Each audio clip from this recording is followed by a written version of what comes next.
This is easily the longest I have ever worked on a single video.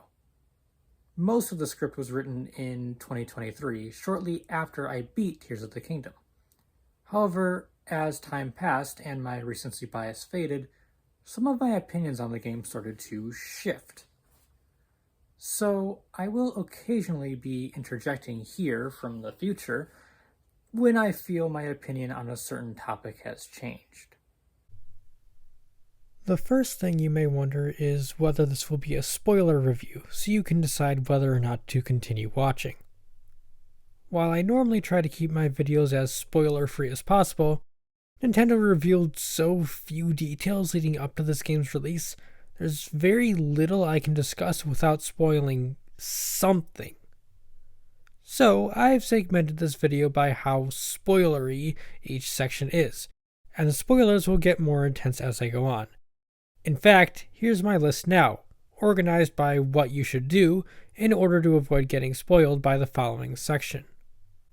By the end of the video, I will be revealing endgame spoilers, but I'll give you a fair warning before I head into any of these sections. In order to start, I would recommend at least beating the tutorial of the game. That's finishing the quest to the Kingdom of Hyrule and obtaining the paraglider.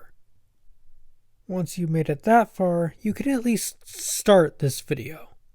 From that point forward, I'll first be discussing some side content, so be wary of that, and I'll go over some light story material. I won't be getting into any major spoilers until my segment on the geoglyphs, around the time code on screen now. So, do you have the paraglider? Alright, then let's begin this review on The Legend of Zelda: Tears of the Kingdom. First, I feel I should discuss where I stood on Breath of the Wild going into its sequel.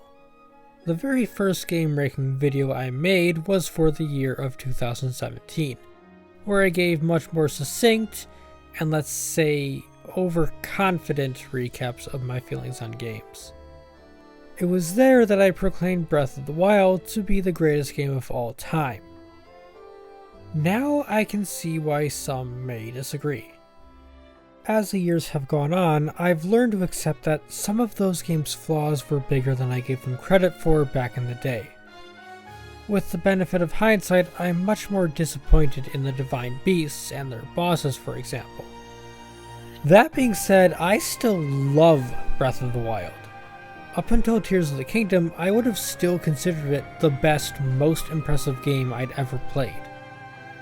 If you're just here for a TLDR of my thoughts on Tears, just know this. If Breath of the Wild, the game I still consider to be the greatest I'd played up until this year, took Nintendo 5 years to develop, then Tears of the Kingdom took them 11. TOTK was built on top of BOTW, and I feel outdoes that game in all but one way. I'm not going to pretend like its placement on my 2023 list is up in the air. Tears of the Kingdom is my game of the year. Without further ado, let's review my favorite game of 2023. In a game this huge, it's difficult to decide where to start. Perhaps it's best to look at how the player interacts with this world, and how Link's moveset stands apart from Breath of the Wild. There's no use going over how Link uses his weapons, or sprints or climbs, as that's all lifted directly from BOTW. What is worth looking at are Link's new Zonai Arm abilities.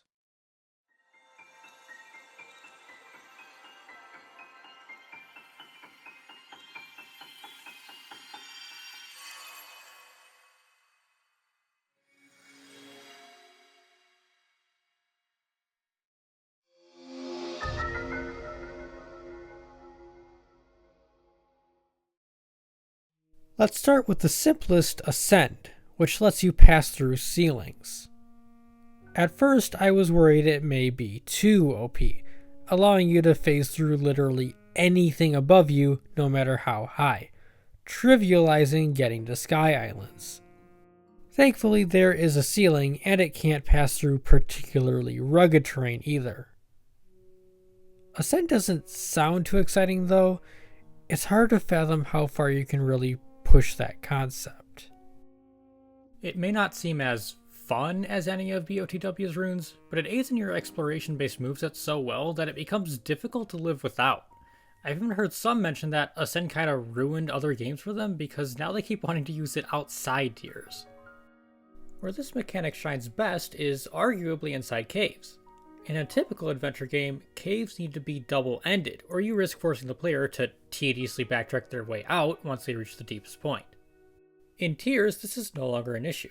Once you reach a dead end, you just ascend out, and you'll be within the range of where you entered. Sometimes the cave may even go deep enough you find yourself in a new, intriguing area you may have passed by on the surface. These caves may be the strongest example, but Ascent is a godsend in general travel too.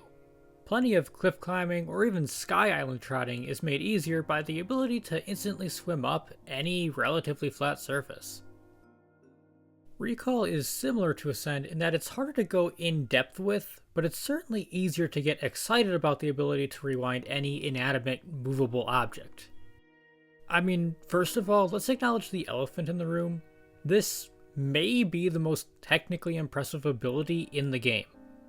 It's hard to choose between this and Ultra Hand, but the fact that the game has to keep track of the path for every moving object in the game, including objects you moved, and allow you to retrace their path with near infinite range, is insane, right? I've never programmed a game, and I have a limited understanding of code, so I can't fully fathom how to program any of these abilities, but I can at least conceptualize how some of them work. Ascend, you just need to calculate the player's position and add a nice animation as they transition. Fuse, which we'll get to, I'm sure took a lot of work to create every possible combination, but programming-wise, I'm sure you're just creating a new weapon which uses a preset model the devs had to hard code in. Ultra Hand and Recall though, I can hardly begin to imagine trying to make these work. Recall works differently than BOTW's Stasis, pausing the entire game until you either use the ability or cancel.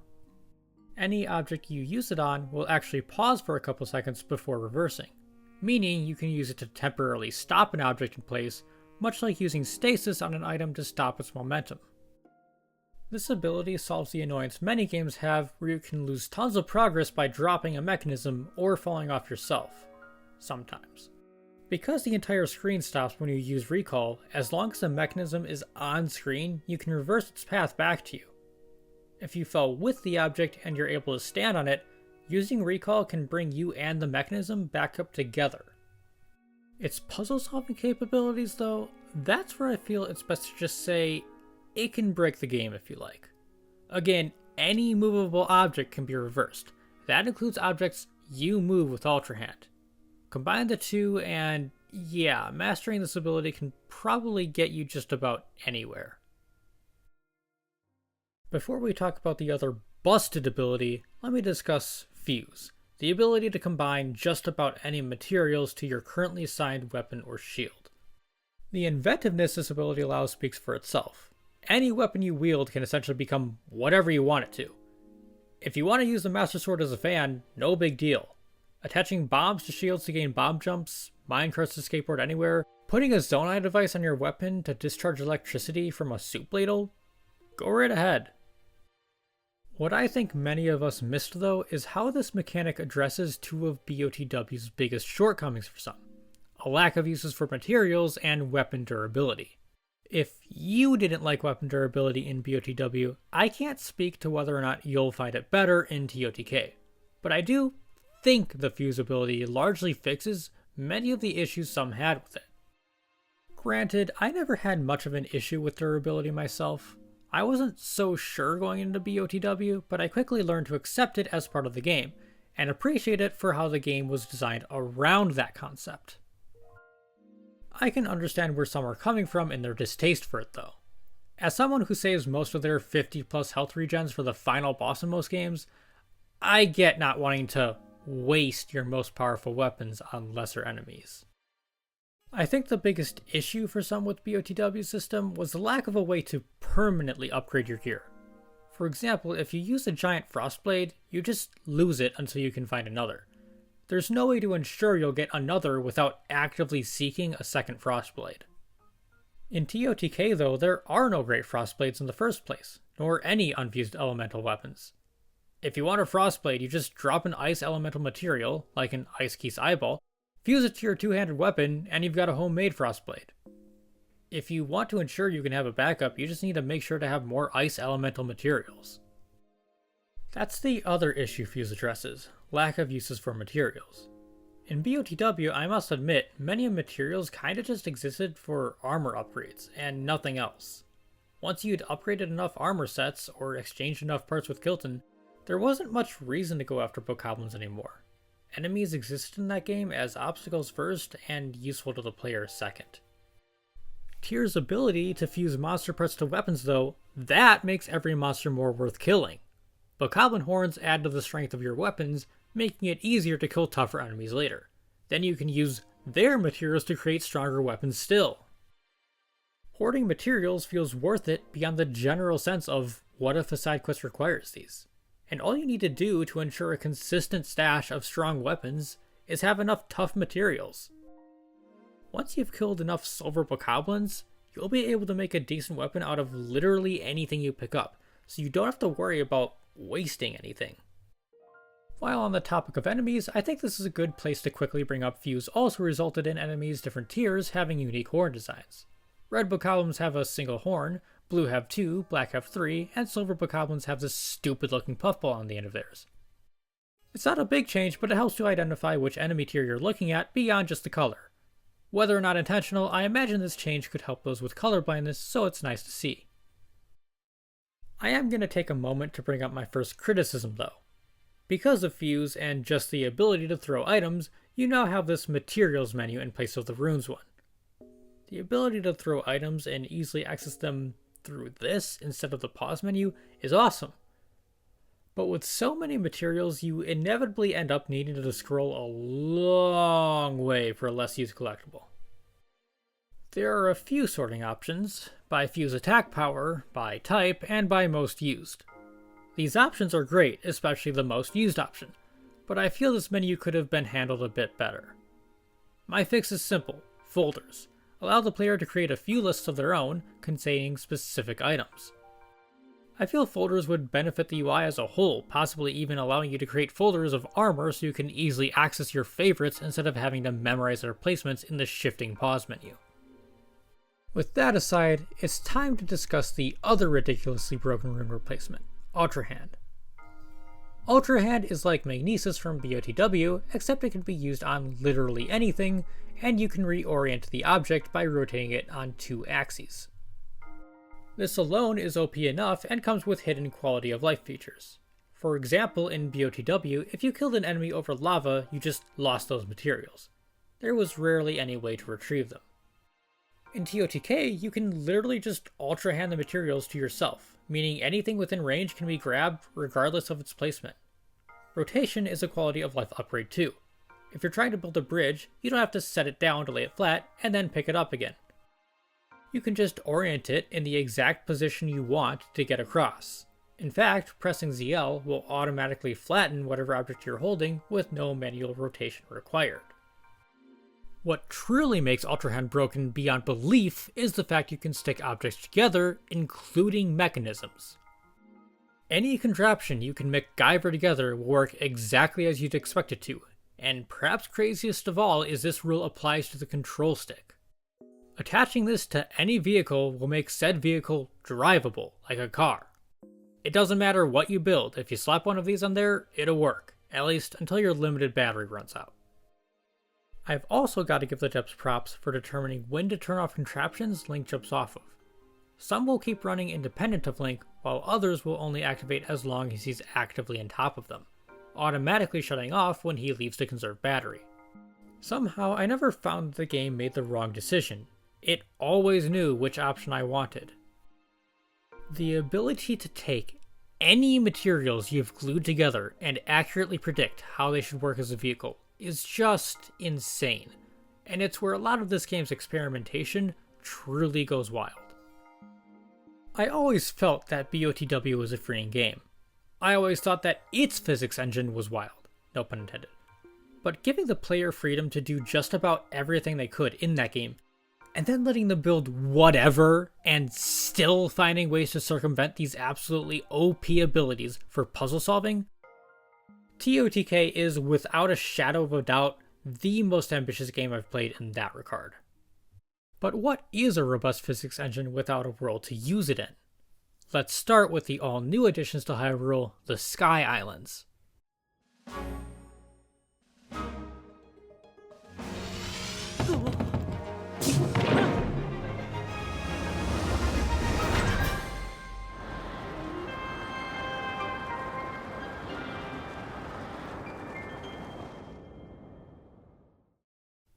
I have seen some complaints that the Sky Islands are too repetitive. I'll admit a decent handful of islands are alike, but I don't really see this repetition as a problem of the Sky Islands, but rather the shrine quests. I'll get to those in a bit though. Instead, I feel that the less unique Sky Islands are there for utility over being their own experiences. Nintendo purposefully designed them alike so you could quickly identify the less interesting ones and focus on the islands with their own special gimmicks.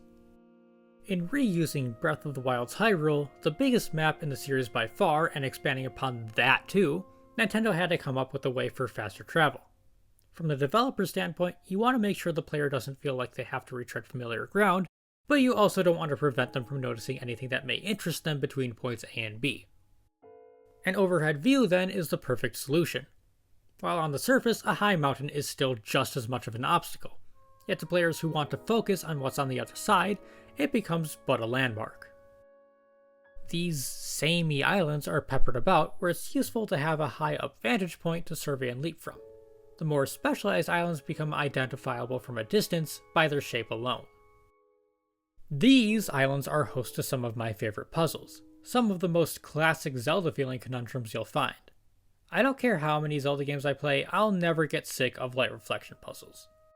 So the islands that aren't unique are still useful, and the many that are feel crafted by the old school Zelda fans on the team. I did have a strange worry going into the game.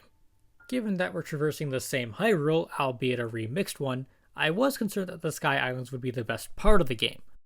I was concerned it would be too easy to reach them and complete them before exploring much of Hyrule.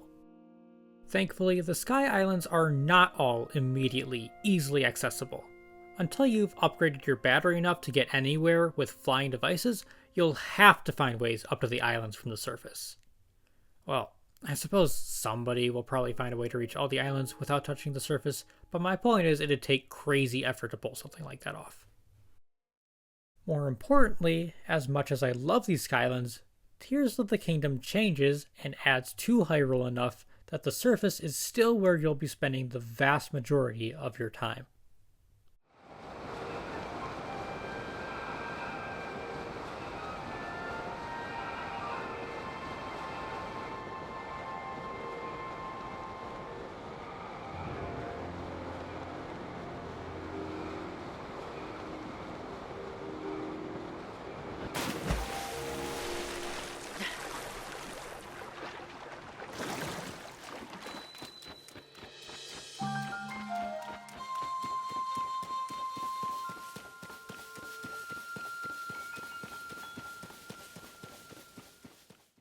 We've never had a direct sequel reuse Hyrule before.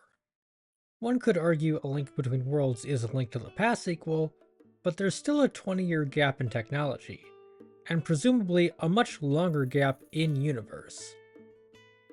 The Hyrule featured in that game is still a generation or more after A Link to the Past. Every other direct sequel has seen Link traveling to a new land. Even the most seasoned Link from ALTTP, with 4 adventures under his belt, visited 3 separate lands after saving Hyrule. Once. The big question going into Tears of the Kingdom was, could it possibly change enough to warrant using the same map? Breath of the Wild was a game about discovery. You learn about Hyrule as this amnesiac Link does, uncovering its beauty as you explore through him. If Tears Kingdom would be the same as the one we already searched every nook and cranny of, could the game really live up to its predecessor? Or perhaps more accurately, how could it? It turns out by using the fact it is a sequel to its advantage. From a world building standpoint, there are of course the changes due to time. I think we all initially expected the in-universe time gap to be a few months to a year or two. The actual amount of time is never made clear, but we can tell from how certain characters have aged, it's been at least 5 years. I like to think it's been 6 or 7. 6 would work nicely, as that's the amount of real-world time that has passed between titles, but 7 has significance to the Zelda series, being the amount of time that passed between Link's childhood and adulthood in an Ocarina of Time. Regardless, the game works as a standalone title, but it benefits most from you playing Breath of the Wild beforehand. While under a decade isn't enough time to have built a bustling, technologically advanced society, there are less ruins. Most towns have undergone some significant change, either due to Ganondorf's minions or just because of the passage of time. Tarrey Town, for example, which you helped build from the ground up in BOTW, has now expanded to the land around its plateau. Another example is Lookout Landing, a new settlement building out from where the castle town stood over 100 years ago. The passage of time is present in characters too. I mentioned that characters' ages are a good indication for how much time has passed, and perhaps the best example is Hudson and Ron's daughter, Madison, who wasn't even born in BOTW. By Tears' era, she's old enough to leave home and visit her mother's birthplace of Gerudo Town. At least a kindergartner by our world standards, if not a bit older. That's just an example from a side quest, but I think it's a great indication of how Tears moves Wild's world forward. Discovering how characters in BOTW have evolved, whether they found new roles or have simply progressed in their former occupations, keeps the game feeling fresh even though it is the same map. Though, the map itself is another way the game plays with its status as a sequel. A Breath of the Wild veteran may try to enter the Lost Woods early, thinking they already know the solution through the thick fog from solving it in 2017. Instead, they'll likely find themselves unable to walk more than 10 feet into the mist before the screen fades to black and they find themselves reset to where they stood just 30 seconds ago. They may try and look for some context clues in the environment around them, randomly test out every item they can think of, even try to cheat the system and climb the nearby cliffs in hopes of cutting through the fog, until finally giving up when none of their attempts bear any fruit. Or maybe they'll visit the Great Plateau, hoping for a nostalgic look back on where their Breath of the Wild journey began, only to find it crawling with high-level enemies. Hyrule Castle is another great example. I naively assumed the final boss would be lurking there, and figured the rest of the map was totally safe to explore. This naivety led me to standing at the entrance to the final boss around 36 hours in, before I had completed a single dungeon. As a side note, I will mention doing this ruled. I jumped into this area thinking it would reward me with some neat armor or something, and found myself going through a linear gauntlet of tough enemies. Eventually, I did realize where this was probably heading, but by that point I had made it far enough in, I just wanted to reach the end to prove I could. Going up against these strong enemies with nowhere near the health, stamina, or materials I would normally want to face them was one of the toughest self-imposed challenges I found, and I cannot suggest this enough if you know where to look for it. The only thing I'm upset about is I hadn't yet unlocked the travel medallion, so I couldn't warp straight to the end of the path down to the final boss. I highly recommend trying this out after just one temple and getting that malleable warp point. Back to what I was saying, Nintendo knows what you expect from the first game and purposefully defies those expectations to keep you guessing. This design philosophy is present beyond the game's boundless quote-unquote side content. Allow me to illustrate my point by looking at one particular race. While both games have no set dungeon order, there is a lightly suggested order based on where the game guides you. In Wild, you're first pointed toward Kakariko and Hateno Village, which are closest to the divine beast Vah Ruta. Zora are peppered all over that area, swimming in any river within miles of their domain, so you're almost certain to bump into one and be pointed in their home's direction. Once you're there, you'll of course find a slew of Zora-related side quests, like recruiting the Zora Captain to run Tarrey Town's inn. Point is, Zora are going to be present for a good amount of your journey. In Tears of the Kingdom, I had a startling realization some 50 hours in. Capson, found well outside of Zora's domain in Tarrey Town, was the only Zora I'd seen. I'd run into multiple Gerudo, Goron, and Rito NPCs outside of their respective enclaves, but no Zora. I wouldn't meet another Zora until finally entering the area immediately around Zora's domain. That was around or possibly even over 150 hours in. On top of playing with the player's expectations, I believe this also hints at Tyr's better handling of its modern story, aka the part of the story that Link experiences and manipulates. While the Divine Beasts were interesting, they were basically all the same threat. Every individual plotline boils down to, there's a giant mech that's too dangerous to approach without your help. I don't want to give away too much, but Tyr's regional phenomena feel more interesting to me. Yes, they still follow the basic gameplay formula of find a dungeon and defeat a boss to solve our problem. But what that problem is differs much more in Tears than in Wild. Each area has a unique problem and a differing way of dealing with it up to the temple. I will admit both titles' active stories still pale in comparison to pre-Switch titles, but I do feel your role in Tears' story is an improvement over your role in Wild's. I focused on some of the bigger surprises, but TOTK plays around with their expectations in smaller ways too, like Koroks appearing in their old locations with new puzzles. My favorite small but map-wide edit is the introduction of caves, each of which contains a bubble frog, a new type of enemy involved in one of the game's longest side quests. Caves range from multi-entrance, acting as a tunnel between two or more locations, to short mini-dungeons, forcing Link through an overworld puzzle to find something important, like Misko's treasure hidden inside. Sometimes the absence of something can defy expectations too. Take the Forgotten Temple, for example. In BOTW, it was a mysterious place filled with tons of guardians. You would enter the place and be met with 5+ guardian lasers targeting you from every direction. TOTK's Forgotten Temple is completely safe though.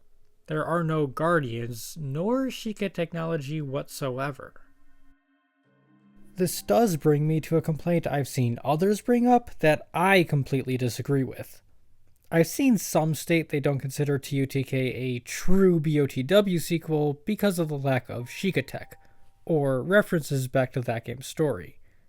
I think this complaint is total BS. As I've stated, we do get to see the world and people develop. Just because people aren't constantly talking about traumatic events that happened 5+ years ago, that doesn't make it less of a sequel. Actually, I'd argue the lack of Sheikah tech is the world development. Nintendo likes to leave a lot of Zelda lore up to interpretation, so let's see what we can glean from the absence of this sci-fi theming. The Sheikah's advances were built to aid the hero. In BOTW, we spend the vast majority of the game fighting it. Yes, the Divine Beasts eventually help Link, but only after he endures the game's entire main story to free each one. Even then, Guardians are never reprogrammed. They continue wreaking havoc on Link and all of Hyrule until the calamity itself is stopped. Where we would see shrines in BOTW, we'll often find patches of dirt in TOTK. Since Link had already proven himself a hero, there would be no need for shrines anymore. Given all the trouble Guardians caused, it would only make sense to deactivate and either disassemble, destroy, or at least bury them once more. Link may have been able to undo the curse in BOTW, but who's to say the Calamity couldn't just take advantage of Sheikah tech to an even more devastating degree in the future? What if it reawakened and this time somehow corrupted the shrines and towers too? Sheikah technology directly led to much of the destruction laid waste to Hyrule. It would only make sense for Zelda and her citizens to rid the world of it. This absence also lends itself to the greater Zelda timeline's cycle of destruction and recreation. In most games featuring Ganondorf, Link awakens as a hero around the time Ganon's evil deeds are taking place, and stops him then and there, give or take a few years. The Wind Waker features a world in which Link did not immediately awaken upon Ganondorf's arrival. The gods had to flood the entire world to stop him, until the Hero of Winds would awaken when Ganondorf found his way back a century plus later. We see a similar case in Breath of the Wild. Calamity Ganon awakened, but due to Sheikah technology, was strong enough to nearly kill Link. This resulted in a 100-year gap where Ganon reigned free until Link had restored enough health to once again challenge him. In destroying the Sheikah artifact, the cycle has been reset to its natural state. Link will awaken and fight Ganondorf shortly after he begins to enact his evil plans. Calamity Ganon's scapegoat has been removed, and once Ganondorf himself awakens, there is no exceedingly long gap between his resumed existence and Link impaling him with the Master Sword. Hyrule can return to having a hero awaken alongside its eternal villain. I'm intruding from the future because this is a point I've thought over a lot since scripting this video. I do stand by my statement that it makes sense for the Sheikah tech to be gone, and I'll actually go over that a bit more towards the end of this video. I have moved slightly towards the opposition in one key way though. I will agree that there really should be some in-game explanation for the lack of Sheikah tech. It's okay if it's left a bit open to interpretation, but just some lines of dialogue in at least one side quest acknowledging its absence would go a long way. As it stands, it does feel like a plot hole Nintendo is lazily sweeping under the rug. Returning to the Forgotten Temple, the Guardians are gone, but now it acts as a place of peace, and even plays an important role in the game's story, and its ties to the geoglyphs.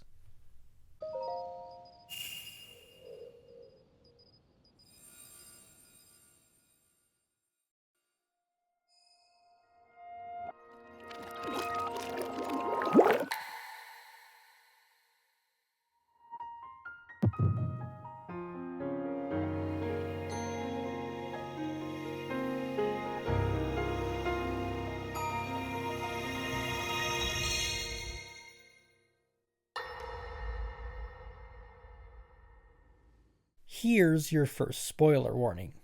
I would suggest completing the quest where you investigate the first geoglyph with Impa. I am going to discuss the first Dragon's Tear memory cutscene.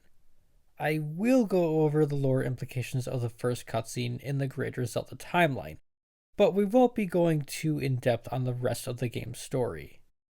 Nintendo kept this game's story pretty well under wraps, so much so that we had no idea how the story would be told. What small glimpses we were given showed Zelda speaking with mysterious figures, and a Ganondorf who looked much more lively than the one we'd find at the beginning of the game. Would all of these cutscenes be featured in Link's journey somehow, or were they glimpses into the past like the first game's memories? As it turns out, it was the latter. Once again, the devs were faced with a problem in how to factor these memories into the gameplay. In BOTW, the player could just be shown a photo, and because the world was unfamiliar to them, finding the location was the challenge.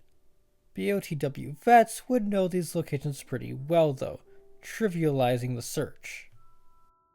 Rather than trying to find new ways to hide the memories, the devs decided to make their locations glaringly obvious, present as teardrops within massive geoglyphs visible from anywhere high up.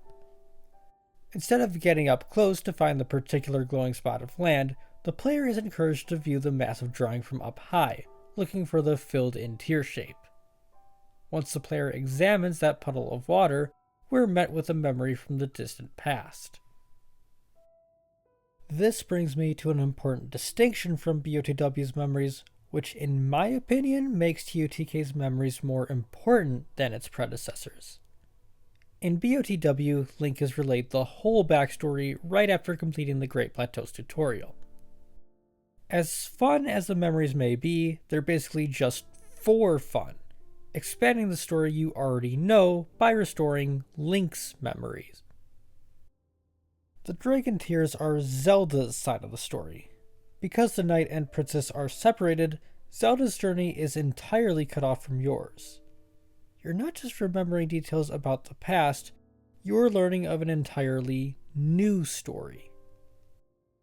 In TOTK, we basically know nothing about what happened in the past, other than that it had something to do with Ganondorf.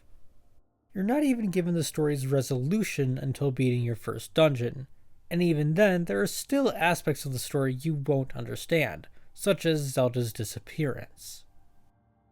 While there was a chronological order to Link's memories, it didn't matter much whether you followed it or not. Tears memories have an explicitly laid out recommended viewing order. It's best to visit the geoglyphs in the order they're presented on the Forgotten Temple's wall. Doing so, Link will learn more about how Zelda's story connects with his. I have to interject from the future again here, because I initially pointed this out as a positive before realizing this was only unproblematic for me because I played the game in a very specific way. You are guided toward the Forgotten Temple, but you don't have to visit it in order to get the other memories. Because I was intent on experiencing this game's story in the best way possible, I made sure to visit this temple before studying any other geoglyphs, and was rigid on following the correct order. Due to the game's open nature, a lot of people missed the Forgotten Temple entirely, or disregarded the suggested viewing order to just watch memories as they came across them throughout their journey. Because Zelda's memories are meant to be watched in a specific order, many of the aforementioned players had major plot points spoiled for them simply by stumbling across a later memory without seeing the ones that came before it. Because I was able to experience the story the right way, and I did love the game, my initial reaction to seeing those complaints was petty. I told myself those players were just playing the game wrong, and intentionally disregarding instructions the game gave them like your average Twitch streamer. But there shouldn't be an incorrect way to play this game in the first place. Heck, that's basically the game's whole thesis. The only way someone should be able to play this game wrong is by using unintended glitches. If players can play the game the wrong way without purposefully breaking it, that's objectively a design flaw. All this is to say, it should not be possible to view the memories out of order in this game. My friend, who had something major spoiled during her playthrough, pointed out that if the Forgotten Temple is so important, which it is, it should be required before the player is able to view the other memories. I'm going to cut back to my personal thoughts I wrote in the past, which almost exclusively praised UTK's memories, which I still stand by. I believe this game's memories are incredibly strong if you watch them in the correct order, but solely praising these scenes, ignoring this issue just because it didn't affect me personally, would be disingenuous. TLDR, I think Tears' memories are more emotionally impactful than Wild's when viewed in the correct order. However, BOTW dog walks to UTK when it comes to tying this into gameplay. The format used worked for Wild because the chronological series of events isn't all that important. Plus, it's more realistic to how an amnesiac recovers their memories in real life. It doesn't work for Tears, where this linear story doesn't work when fragmented. The disconnection also leads to certain memories revealing helpful info to the player. Instead of just watching for lore, you may learn something that can actively help you on your quest. There is one last point I'd like to make about the geoglyphs, which is how they affect the overall Zelda timeline. I'm not going to discuss any big plot points of these cutscenes, but I will briefly go over where I think these memories take place. When Zelda disappears at the beginning of the game, you learn she was immediately transported to the distant past, at Hyrule's founding. This would seem to suggest the game takes place in between Skyward Sword and Minish Cap, and various plot points would then contradict with past Zelda lore. For this reason, I've seen many claim that Tears changes the Zelda timeline yet again. Where I think a lot of Zelda fans are going wrong, though, is assuming the placement has to be in this one particular spot. As I've said before, Nintendo likes to leave aspects of Zelda lore up to interpretation. I don't think Tears' ancient past is any different. I have my own theory for when Zelda landed in the overall timeline, which in fact wouldn't contradict any past series lore. Hyrule often goes through a cycle of destruction and recreation. While we see Hyrule's founding in Tears' past, who's to say it's the same Hyrule from the past Zelda games? My theory is that at some point between the end of the Split timeline and Breath of the Wild, Hyrule was destroyed and nearly forgotten. In spirit of the series' cyclical nature, this led to Hyrule being refounded. Why the same name? Do I have any evidence? Am I trying desperately to keep the old timeline alive while Nintendo wishes to take it off life support? Those are questions that would be best saved for an even longer discussion at some point. For my review of the game, all that's important is that I think this Hyrule's founding doesn't explicitly have to be after Skyward Sword, and picturing it after the known split timeline fixes a lot of plot holes that would otherwise be created. If Nintendo came out and said, Zelda's memories took place in this exact spot on the timeline, and that's the canon, I would be disappointed by how many retcons that creates, and how much it contradicts past Zelda lore. Thankfully, I don't expect that to happen. I'm popping in from the future real quick because I'm sure many of you realize that my defense here is essentially that the game's story works because of the timeline, which may not be the strong argument I'm making it out to be. If you feel that way, I assure you I'll return to the timeline at the end of the video. For now, like Zelda, allow me to return to the past. I was concerned that the surface would be boring. I wasn't confident in Nintendo changing enough to make the same world worth waiting 6 years for. What I instead found was the most interesting part of the game, with exclusive content like geoglyphs, caves, NPC questlines, and more. One major aspect of the ground and sky I've failed to mention is a returning staple from Breath of the Wild, and another thing we didn't even know would be returning: shrines.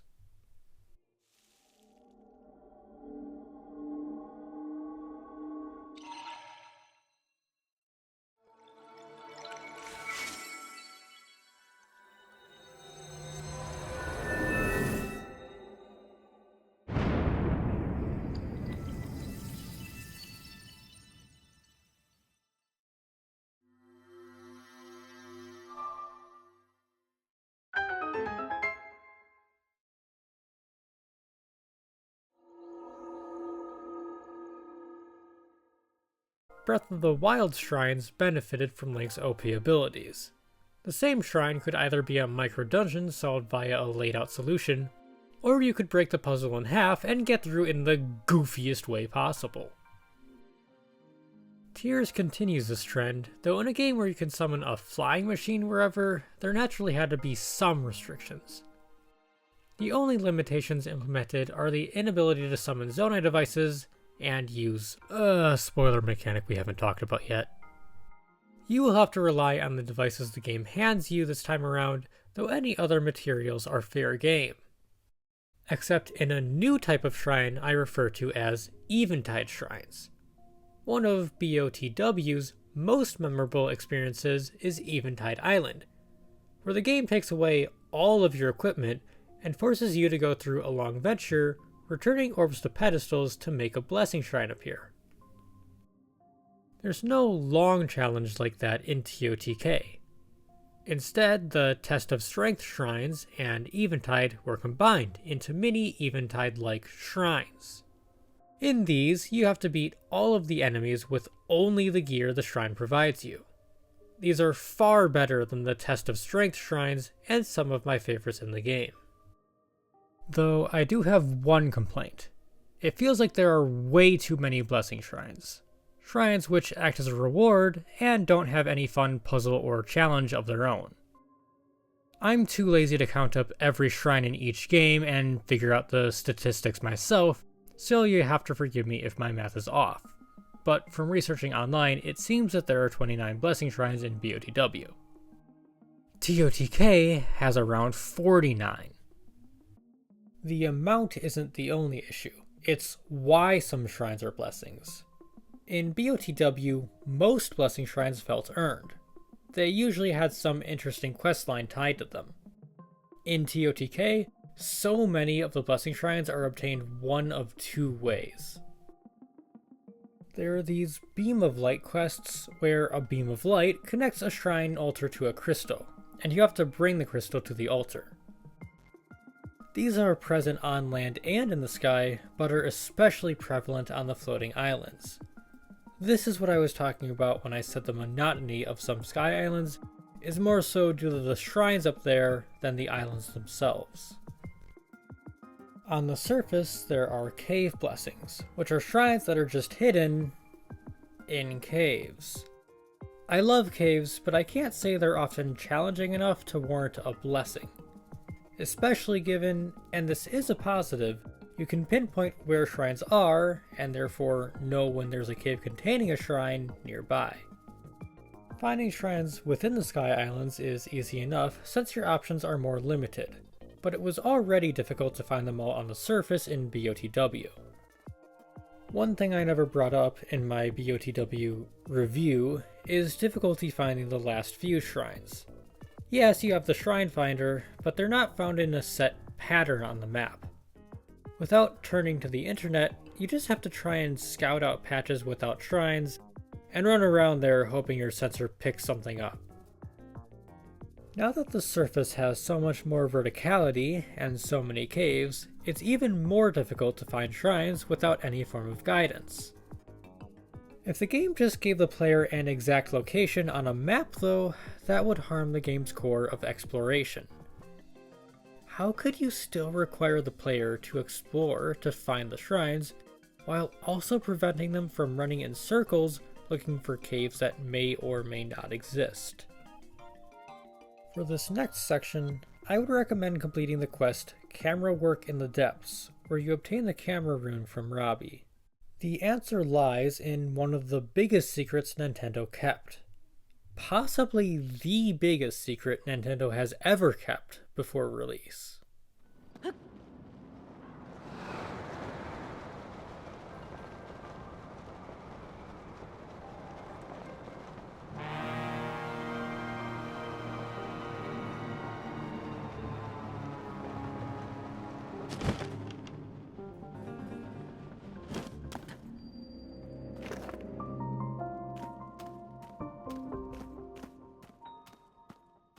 The Depths, an entire third layer to the map, found underneath Hyrule. Like the Sky Islands, the Depths exist detached from most of Hyrule's people. This series of massive underground caverns is enveloped entirely in darkness, so you'll need to throw Brightbloom seeds to light your path as you explore. As you may expect from an underground area, the depths are filled with ores, and mines built to extract them. Here, you'll often find the outfits and weapons of past heroes, as well as crystallized charges. 100 of these can be exchanged for a new energy well, expanding your battery's maximum charge. I'm also going to mention that gap in your wheel, so if you haven't found this ability yet, I'd recommend doing so before you continue watching. If you're unaware of what it is, here's a tip. Return to Lookout Landing and speak with Joshua and Robbie. It's at the largest of these mines you'll find Auto Build. Auto Build is more of a quality of life feature, simply allowing you to automatically build Ultra Hand contraptions without the effort. You can save your own designs or find various schema stones which provide you with pre-made inventions. If you have the materials within your immediate range, Auto Build will automatically lift them into place for you, trivializing the building process for designs you'll be using regularly. You don't even need all the materials within your immediate surroundings to build a device either. If you're missing a piece, you can create a substitute by spending Zonite. If you run out of a certain Zonite device, you can always create a faux version for relatively little cost. You're not the only one seeking out these auto-build schema. The only allusions to society you'll find in these massive caverns are in active danger to you. Yiga hideouts, one way to find the aforementioned crystallized charges and schema stones. All other forms of life are monsters. There is one species of monster unique to the depths and a boss related to them. The most threatening creatures, though, are the ones also found on the surface. Their depths counterparts have an advantage over them. They are wreathed in gloom. Gloom looks similar to BOTW's Malice, but is even more dangerous. Touching it will not only remove health, it'll temporarily reduce your maximum. Every hit of gloom damage will replace one of your red hearts with a cracked gray one. You won't be able to heal these hearts with food unless you cook specially made gloom recovery meals. The only way to restore your hearts to normal is to be wreathed in light. Naturally, there's not a lot of that underground. With enemies that can cause multiple hearts worth of gloom damage in a single blow, it's no surprise one of your main collectibles down there are Poes, the literal souls of the dead. Your only beacon of hope, without warping to the surface, are light roots, my favorite aspect of the depths. Rather than a few towers which fill in massive swaths of the depths map, light roots brighten just a bit of the surrounding area, and illuminate exactly that on your map. Light roots provide a brief bit of respite, healing your gloom damage while you stand directly under them. My favorite aspect of light roots aren't how they provide light or heal gloom, it's how they help locate shrines. Every light root is located directly underneath a shrine on the surface. If you find a shrine, you can mark off a light root location in the depths to brighten that area. If you find a light root, you'll know there's a shrine in that exact location on the surface. You can likely already imagine the utility of this, but the icing on the cake is that the entirety of the depths map can be illuminated. If you activate enough light roots in an area, you may eventually see a perfect circle of darkness on your map. You'll then know that there's a light root in the middle, and can therefore surmise there's a shrine in that spot too. In other words, they're the perfect solution for finding shrines. You can find shrines on the surface, then duck into the depths and start with the light roots you know the locations of, and use the light they create as an advantage to find the remaining plants. This method gives the player an exact location for a shrine they haven't activated yet, but it still requires the player to go exploring in order to get those coordinates. For those well-hidden shrines, all you have to do is visit said coordinates on the surface. If you don't see a shrine, you'll know there must be a cave under you. The depths could have just been an increase in map size, but instead they house a unique style of gameplay, and provide utility for exploring the surface above. They are, by far, the coolest secret Nintendo has ever kept. There was another major aspect many of us were wondering about that Nintendo was very hush-hush about, and that was how Tears of the Kingdom would handle its dungeons. At this point, I'm going to be discussing the dungeons, and I'm going to specifically mention the Rito's Wind Temple and Goron's Fire Temple as examples. If you haven't completed both of these, I would not recommend continuing.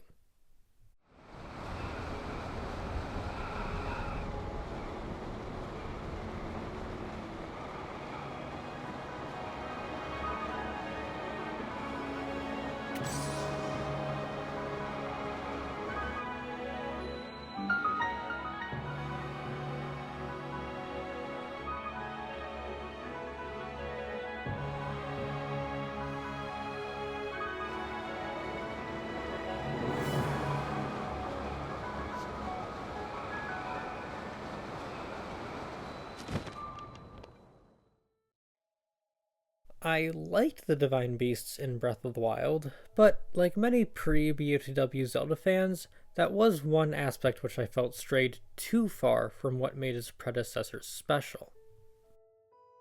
The Divine Beasts were all one theme, and that theme was the same as the many shrines already peppered about. They were bigger, but the puzzles were all disconnected, and could be done in any order. They shared similar theme songs with the same enemies, and the boss fights felt very uninspired. The biggest question for a lot of long-time Zelda fans leading up to Tears of the Kingdom's release was, would the developers listen to fan feedback about the dungeons? Would we see a return to form? The answer we got was, kinda?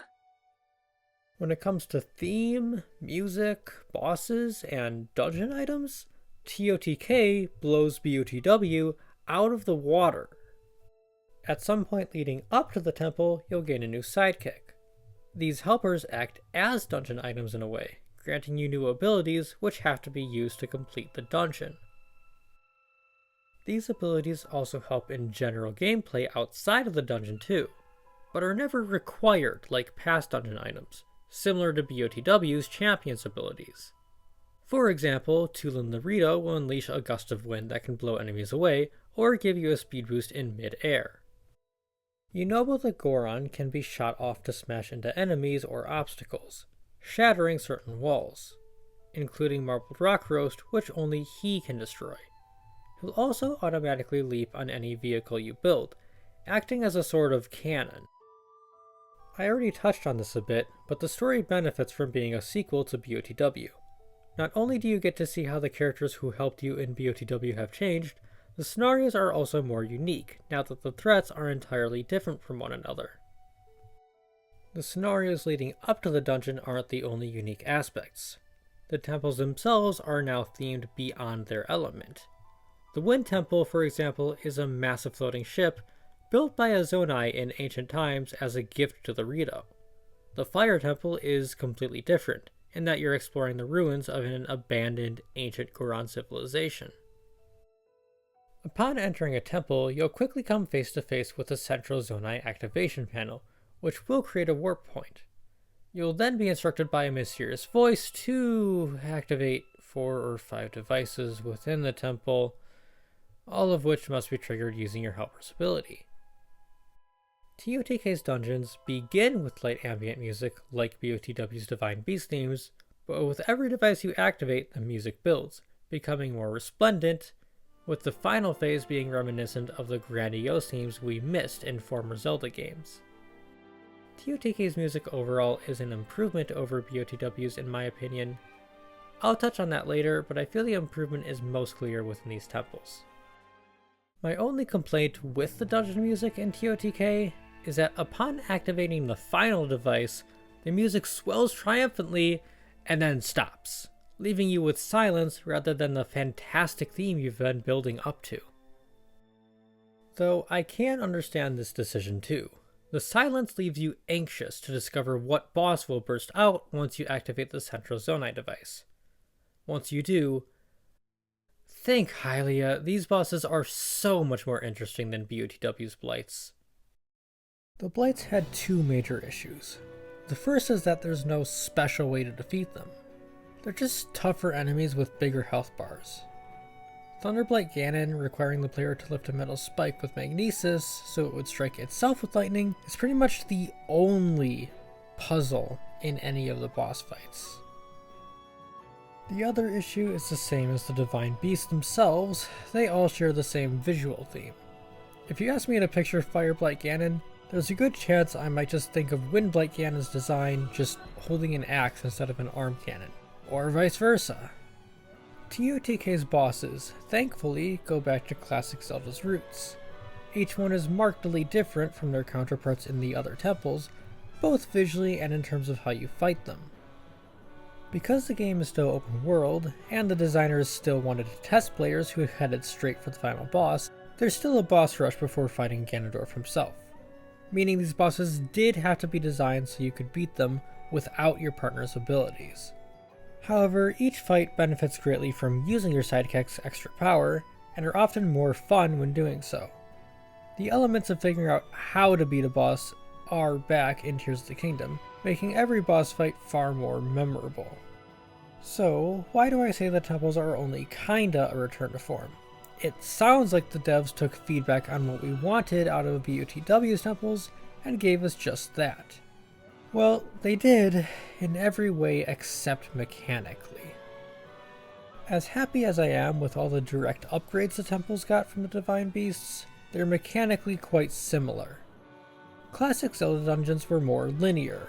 They were a set of defined puzzles, often with little leeway in the order the player could complete them, and in my opinion, that actually resulted in better dungeons. When designing puzzles, the devs would know exactly what the player had to do to get as far as they had, and could thus build on top of prior puzzles, or introduce new elements at a controlled pace. Sometimes you would even see puzzles that spanned the entire length of the dungeon. To use a rather simple one as an example, the ancient cistern statue could move up and down, allowing for access to different areas. In TOTK's temples, though, you're always given 4 or 5 objectives, and the order in which you do them is up to you. As such, each puzzle has to be its own thing. They can't really build on top of each other, or make use of temple-wide mechanics. You just sort of run around getting to each individual yellow dot on your map, and once you've visited all of them, you're done. In my personal experience, no temple lasted much more than an hour. I can understand why the devs took this direction. With Breath of the Wild and now Tears of the Kingdom's emphasis on openness, they wanted to apply the same formula to the dungeons. If you can do anything in any order, why couldn't you solve each temple's individual puzzles in whatever order too? Where I take issue with this is that the entire rest of the game does a good enough job with the open concept. Making the dungeons more linear, more controlled experiences would help set them apart. They would be even more memorable. Just because the world is open, that doesn't mean it can't contain less open sequences. There are even shrines which have a linear set number of puzzles to complete, so why couldn't dungeons just do something like this, but on a grander scale? We've seen it done well in the past. We have about 35 years of history of good examples, so why can't this new open form of Zelda do it too? I remember post Breath of the Wild, some argued that shrines replace typical dungeons, giving us the same amount of puzzles but spread across various shrines rather than connected in one dungeon. One could make the same case here. But, like in BOTW, I disagree. Shrines can have a few linear puzzles, sure, but only ever 1 to 3. Shrines will set up a puzzle element, allow the player to play around with it, then it's over. Further, each shrine is disconnected from all other shrines, so they can't build on one another. Shrines are cool, but simple disconnected puzzles can never compare to a dungeon which builds up one mechanic, possibly even multiple, throughout its entire runtime. Others who enjoy this new style would argue that the lead up to the dungeon should be considered part of it. I can see this perspective, and I certainly enjoy these segments of the game, but the issue here is purely the mental separation. I like to do dungeons in one long sitting in typical Zelda games. Having part of the dungeon experience be separate from the dungeon itself meant that I saw these parts of the game as separate, and I would often unlock a dungeon entrance, then warp away to do other tasks before returning, or at least save the dungeon for the next day. Is part of the issue due to the spontaneous ADHD way I play games? Certainly, but I do think having a long linear build up to the dungeons, followed by a short jaunt within the temple itself, can make the temple feel less memorable than the sequence before it. As for how I would want to fix dungeons, well, that depends on whether or not the devs would be okay with scaling back the game's open world design. If they're intent on everything being just as free as TOTK, my only change would be to make the temples classic Zelda temples, only now focusing on a single item or ability. See A Link Between Worlds. Perhaps we could even get a classic Zelda item halfway through the temple, which the rest of the puzzles could make use of. You may wonder how classic Zelda items would possibly make sense in an open world setting. Well, picture the following. Imagine a Tears of the Kingdom-like open world game. While flying through the skies of Hyrule, you see a sky island with a wall, with a unique symbol on it. The wall suddenly flips around and some enemy on the other side attacks you. The wall then immediately flips back around. You try everything to get in. You try to steady your platform to get in when the wall flips back inwards, but there's some force preventing it. You try to fly under and ascend, but the bottom of the skyland is too jagged to make it. No matter what you try, you just can't make it inside. So you leave a marking on your map and decide to come back later.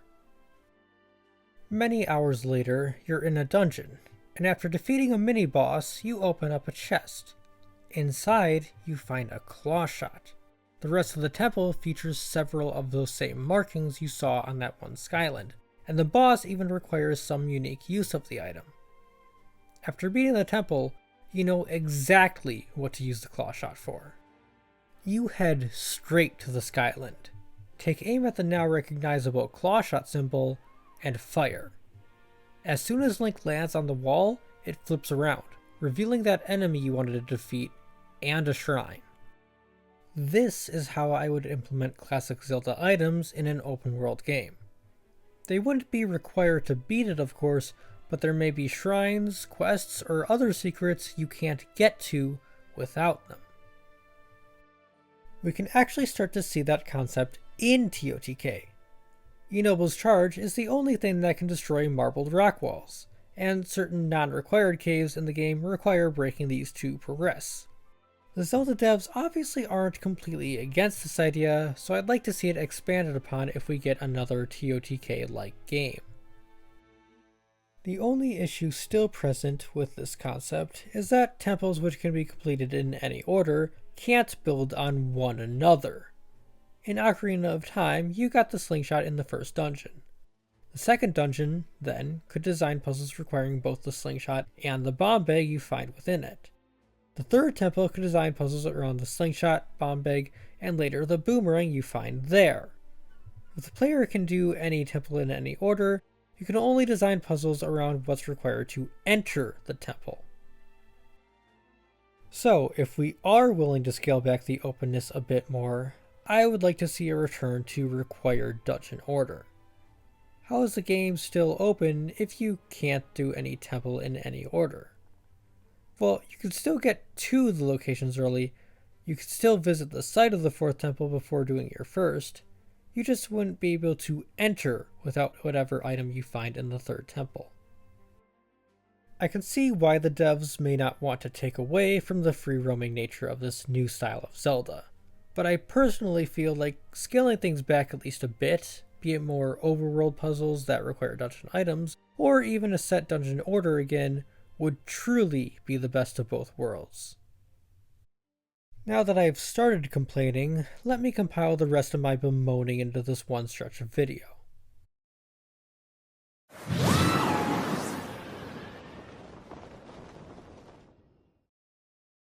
I mentioned at the start there was one thing I felt Breath of the Wild did better than Tears of the Kingdom. That one thing is a reward for completing dungeons. So I'd recommend having beaten at least one dungeon before continuing to watch, if you didn't already dip when the dungeon segment began. Actually, when I say Breath of the Wild handled its reward for beating the divine beasts better than Tears of the Kingdom's reward for clearing temples, that's still not entirely true. Tears' reward is to give you a spirit version of the sage that accompanied you through that temple. It'll fight alongside you and grant you their special ability, just like the real one. This makes the parallel to dungeon items even more apparent. Compared to BOTW special abilities, where you would see a brief cameo of the champion's ghost when activating, this is way cooler. While I'm definitely in the Zelda's not an RPG camp, I'm not against incorporating more RPG elements, as long as we don't go too far and include a leveling system. This is a Zelda game that essentially has a party system, and that is sick. However, Breath of the Wild does handle its champion's abilities better mechanically. For Revali's Gale you hold X, Daruk's Protection automatically surrounds you when you shield, Urbosa's Fury starts whenever you hold a charge attack, and Mipha's Grace revives you anytime you die. The Sage's abilities work exactly like they do in the dungeons. You have to physically walk up to the Sage and press A. Problem with that is they're constantly running around, meaning you can't always get to them when you need to. The Sages being too far to activate is a problem, but unfortunately they can also be too close. As they're running alongside you, and the command to activate them is A, you'll often activate them when trying to just pick up items. In some cases this doesn't just make you miss an input, but can actively mess you up, especially activating Tulin, who will blow away the items you're trying to collect. My solution to this is admittedly inspired by a post I saw someone else make, but in Tears' menu for Zonai Arm abilities, one option is Map, which just opens the map. It's useless, since you can open the map quicker with minus. I think the map option should be replaced with the Sage's abilities, so you could activate them by pressing L just like Ultra Hand, Ascend, etc. Doing so would bring up a menu with all of the currently unlocked Sage's abilities. After unlocking all of them, I was thinking it would look something like this. The button placements are mostly arbitrary, but I personally put Tulin on A, Yunobo on X, Sidon on Y, and Riju on ZR, as her ability is tied to your bow. Tulin and Yunobo would still automatically pop up, and be activated with A when in the air or operating a vehicle, respectively. Now this may surprise you, but I don't think you should be able to activate the Sage's ability this way until after the temple. I think having to physically go up to your helper to use their power works well leading up to and inside a temple built around it, and with only one partner at a time. It becomes troublesome over the countless hours between and after dungeons when you have multiple sages running around. Keeping the controls the same before and in the temple would add to the challenge and make the reward even cooler. Now, you no longer have to physically approach your partner. You can just tap L and one more button, and the Sage power will activate on command. For my next point, I would recommend having beaten the Gerudo Temple, or at least having ventured directly into the Gerudo region, having visited Gerudo Town itself.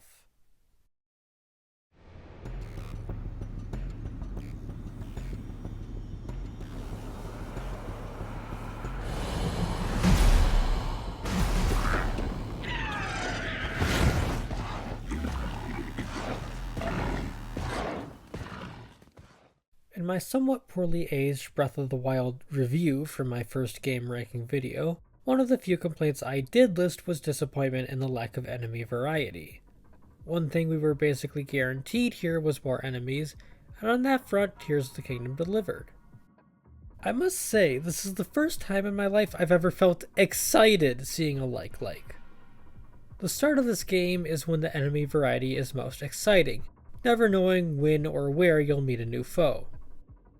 I knew the game would have some fun surprises when a tree uprooted itself to kick my stump.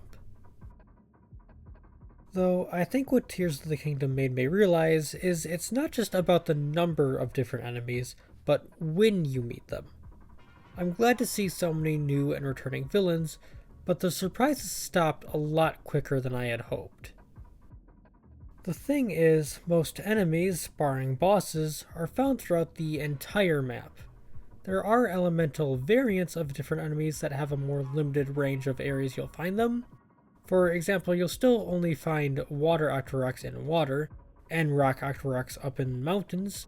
However, in terms of wholly unique species of enemies, there's only one type that's limited to an area of the game. The Gibdos in the Gerudo region. I understand the benefit of having map-wide enemies. Once you discover its weakness, you feel better armed against it in future encounters. Bokoblins pose little threat to you after enough time. But that feeling of surprise when you find a new enemy, I can't help but imagine how exciting it would be to maintain that feeling throughout the adventure, instead of only near the beginning of it. Imagine if there were just more enemies that only existed in specific areas. Not in specific types of areas like Horriblins, which are only found in caves, but enemies that only existed in one section of the map, like the Gibdos. Imagine running through the sand dunes to notice levers burrowing up from underground. Think of Tektites spawning along Death Mountain, or waters infested with piranhas, or Kagaroks in the sky surrounding Rito Village. Can you imagine stepping foot in Hyrule Castle, only for the statues to attack you as Tears of the Kingdom's take on Darknuts? And going back to dungeons, that's one more way they're lacking compared to past ones. Past Zelda games would frequently have dungeon-specific enemies. The Fire Temple may be cool, but can you really tell me fighting constructs in it is just as fun as it would be if those were Dodongos? If memory serves me right, the Lightning Temple is the only dungeon to even have enemies other than constructs, aside from maybe some Choo-Choos in the Water Temple. If each of the temples had unique enemies, that would help them feel more special even with the open format. I'm still happy we got more enemies, and I'm not even upset about the lack of unique ones really. But when I finally saw Gyarados in the depths under Gerudo, the first new enemies I'd seen in days, maybe even weeks of playing, that was one of the most exciting moments in my entire playthrough. I can't help but think, after waiting 6 years, how much more special this game could have been with more of these surprises waiting for us. Alright, I think that's enough complaining for probably the entire video. I touched on the dungeon music, which is likely where the game shines most, but I'd be remiss to not at least bring up the rest of the soundtrack of a Zelda game.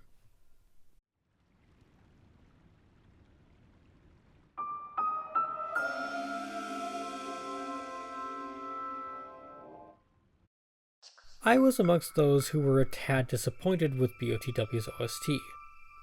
I enjoyed what music was there, but after falling in love with the series' boisterous arrangements, it was difficult to adjust to a game without an epic theme playing in Hyrule Field, but rather soft, dynamic piano notes. TOTK takes a similar approach with its music, even reusing many themes on the surface. Despite my thoughts on BOTW's OST, I don't find it to be much of a problem here. I think just because there's so much more to this game, the music is changing more often. In BOTW, if you spend half an hour on a mountain, that's half an hour of the Quiet Mountain theme. Tears' geographical changes lead to musical changes too, though. Caves, the depths, the sky islands, and of course shrines, these all have different themes from the standard you'll hear on the surface. With the utility of the sky islands and the exciting discoveries hiding in caves, you'll be ducking into these areas in between exploring the correlating surface area, which means the music will change more often with your adventures. This little bit of variety adds a lot, I think. It breaks up the monotony, leading to less time listening to the same themes, so the music we're used to is more pleasant when it is playing. The epic renditions of old may no longer play when exploring the vast overworld, but they still kick in during dungeons, which I've already discussed, and boss fights, where each boss now has a completely unique theme instead of the same sounding ones from the Blights. During important moments, the game's soundtrack rivals that of its many predecessors. I may still prefer Twilight Princess' heroic Hyrule Field theme, but hearing a totally different sound font when I duck into a cave certainly complements the light piano which normally replaces it. Okay, there's one final point I'd like to make about the story, but at this point I have to spoil everything. From this point forward, I would not recommend continuing unless you have witnessed every Dragon's Tear memory. Oh, and when I say view every memory, that includes the ones you get by beating temples, so I'd also recommend beating every temple before continuing. Also, mid-game spoilers for Ocarina of Time and Wind Waker if you care about that. But that must mean...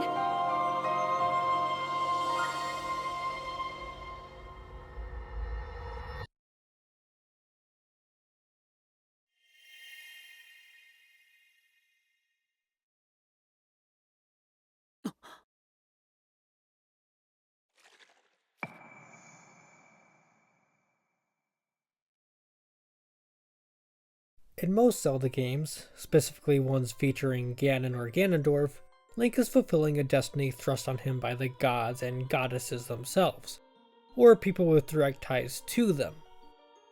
Take Ocarina of Time for example, where Link is given a quest by the Deku Tree as a child, and the first person he meets as an adult is our Zonai King's namesake, Rauru the Sage of Light.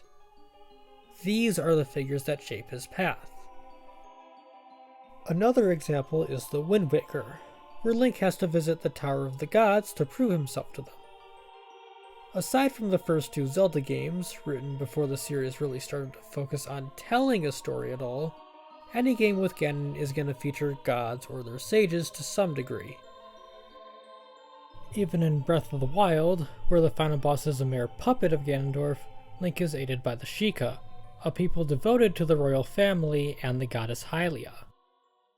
Tears of the Kingdom story has an interesting twist though. Nobody really knows what's going on. The upheaval shocked everyone, and they've all been desperately trying to investigate since. Nobody alive can tell Link what his destiny is. Even Rauru doesn't know much beyond how to help Link off the Great Sky Island. After beating the first temple, Link will meet an ancient sage who explains the past and Link's duty to him. But even then, there's an important distinction between Tears sages and the sages of past Zelda games. The ancient sages Zelda worked alongside were just people, not messengers of the gods, just strong warriors. Even the Zonai are only stated to have godlike powers. They're never stated to actually be gods. Everything we see of the Zonai suggests they're just normal people, like the Hylians descended from them.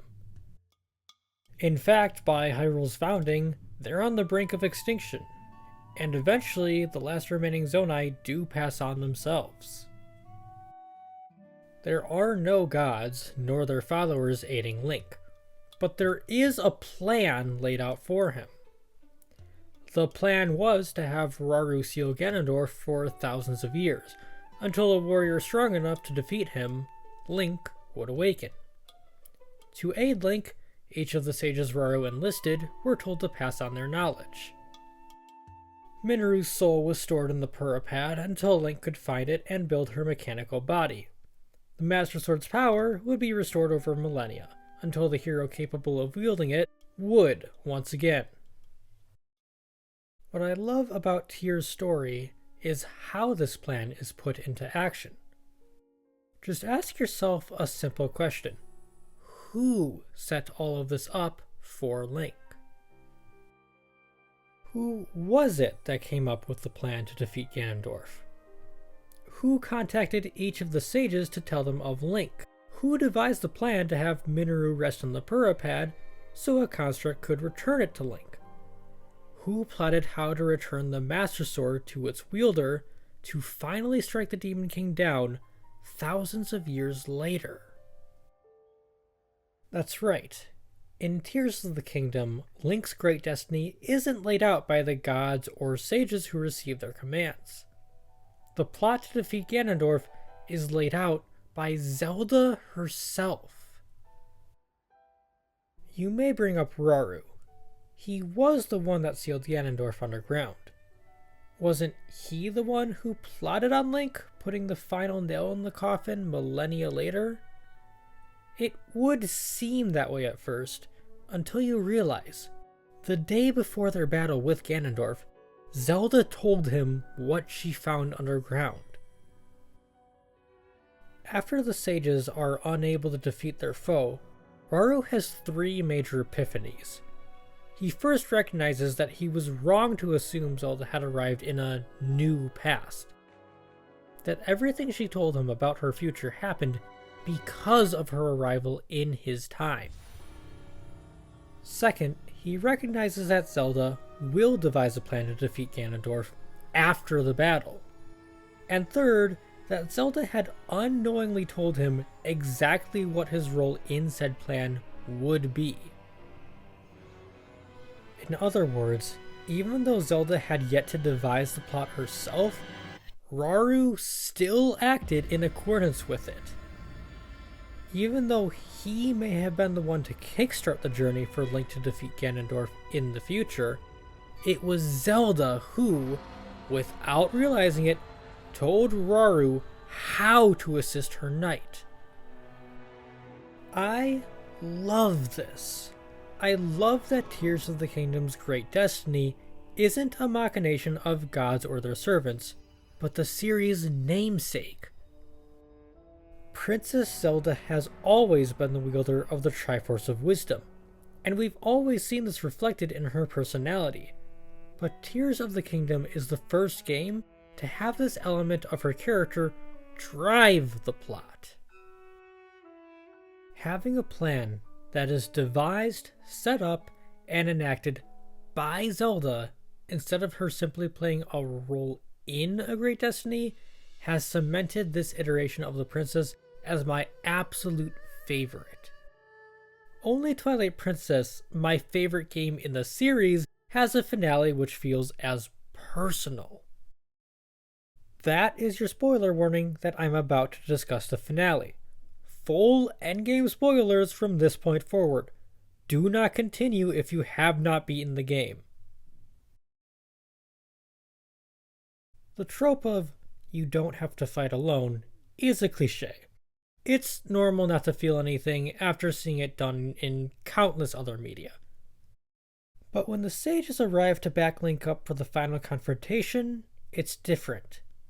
The Legend of Zelda has always ended with at most Zelda aiding you in battle.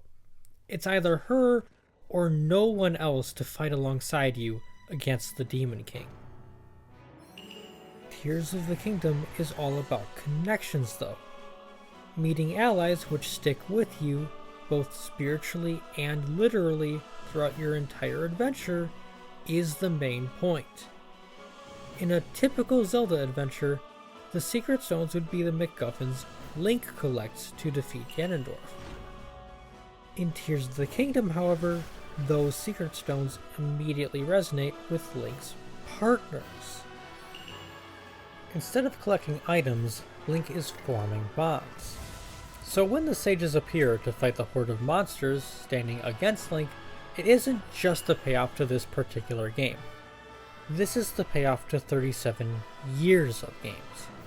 The entire length of the series, Link has fought Ganon on his own or with Zelda. But now we finally have an entire party to assist Hyrule's hero. The fight against Ganondorf, too, is genuinely challenging for a Zelda game. When I was preparing food before the fight, I completely forgot about gloom damage. I took enough damage against the horde of enemies before him that I used up almost all of my gloom food and had to go into the fight without any healing. With max hearts, I barely beat him on my first try, and the fight was absolutely exhilarating. Zelda doesn't play with the fourth wall too much, so it was jaw-dropping to reach the second phase and watch the boss health bar continue past the middle of the screen where it would normally end and stretch all the way to the edge. The final phase, where Ganondorf swallows his secret stone and becomes a dragon like Zelda before him, is another spectacle fight, but this time it feels earned. Doing the main story didn't take out half of Ganondorf's health right off the bat, and the fight itself wasn't just a rehash of the temple bosses. You had to survive that fight, so even having an easy finale, it doesn't feel anticlimactic. You've proven yourself. Now it's time to eradicate the threat once and for all, with the Light Dragon, showing that this Zelda will stand by Link even if she can hardly remember him. The player's final input is another break from series tradition. For years, the final button a player would press before the ending cutscene and credits was to defeat Ganon, to violently drive the Master Sword in, sealing him away from the world. Tears, though, it's about bonds. The connections Link makes with the sages, the people of Hyrule, and especially Zelda are the game's central theme. So how fitting that for the first time in the series' history, the gameplay ends not with Link extending his arm to hurt, but to save.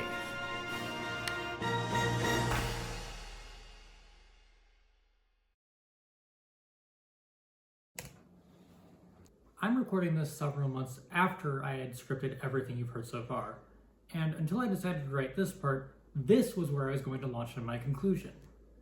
I knew I had more to say that still wasn't in this video, but as I truly did love my time with this game, I figured this review had enough negativity. I didn't want to add any more nitpicks that would seemingly exasperate my issues with Tears. For example, during the enemy variety section, one addition I never mentioned was that I find it strange the enemies we did get are missing some of their past quirks. Gibdos, even being my favorite basic enemy in the game, can no longer shriek to freeze you, removing the most iconic aspect of their combat. Even more perplexingly, Like's whole thing in past games was eating your shield, but that mechanic never really made much sense in the past. you only had 1 to 3 shields in your inventory, and if one ate you, you just had to kill it to regain what it stole. All the shield stealing mechanic does in Ocarina is ensure you have to kill it if it manages to eat you, instead of just running away. Now that we have a whole shield inventory paired with views, this could have been the first Zelda to effectively use this enemy mechanic. Like-likes would be a lot more intimidating if they could destroy the shield you use when going up against them. Yet, they're reduced to a much simpler, wait for it to expose its weak point design. Yes, I could go on further about how the enemies that do exist in this game feel a bit too familiar to one another, but I felt like I'd already made my point about wanting other enemies. I didn't really feel like I needed to include this point in my video to express how I feel about the game's salience. However, something was picking at me, and not the small enemy point I just mentioned. If I'd only changed my mind on including that, I would have just added it to the enemy variety section earlier in the video. No. What was picking at me was how I felt about this game's story. Given everything I've stated, you probably think I absolutely adored this game's story. In particular, the fact I defended the lack of Sheikah tech. Truth be told, I wasn't defending this decision because I felt it was brilliant. I was defending it because I saw a lot of people complaining that Tears of the Kingdom didn't feel enough like a sequel to Breath of the Wild. I disagreed, and still disagree. I feel that Tears' commitment to using the same Hyrule, just showing us a not-so-distant future version of this world, is one of its biggest strengths, Sheikah tech or not.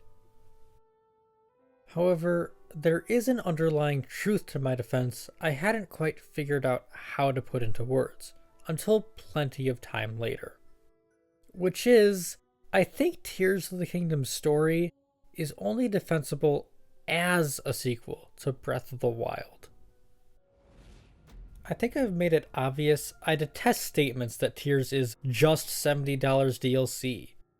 From a gameplay standpoint, there is so much this game added. New areas above and below ground, remixed areas on the surface, the new abilities which completely change how you interact with the world. I could go on and on. No, Tears very clearly demonstrates that it could not have been a simple DLC pack. As far as story though, I can actually kinda agree. This game's main story does feel, to an extent, more like a post-game DLC campaign than one meant to carry a 200+ hour experience. I stand behind my statements that the small ways in which Tears progresses the world are fantastic. Seeing the settlements thrive or face new threats, seeing what your friends from the previous entry are up to now. These are aspects of Tears that exist in no other Zelda game, and I love it. As far as the main story though, when I said I love this game's story, I really just love Zelda's arc. Everything to do with her, both past and present, is phenomenal. She is one of my favorite characters in this series. Everything else, I feel like I can tell that when the developers said they had so many ideas for expanding BOTW's world, they meant the gameplay mechanics, and not so much the story explaining them. Tears' story is heavily focused on the Zonai, but what do we really know about the Zonai? We know what they look like, that they descended from above with godlike powers, they had advanced technology and secret stones, but what about their culture? What's the backstory behind their existence? Why weren't they seen before?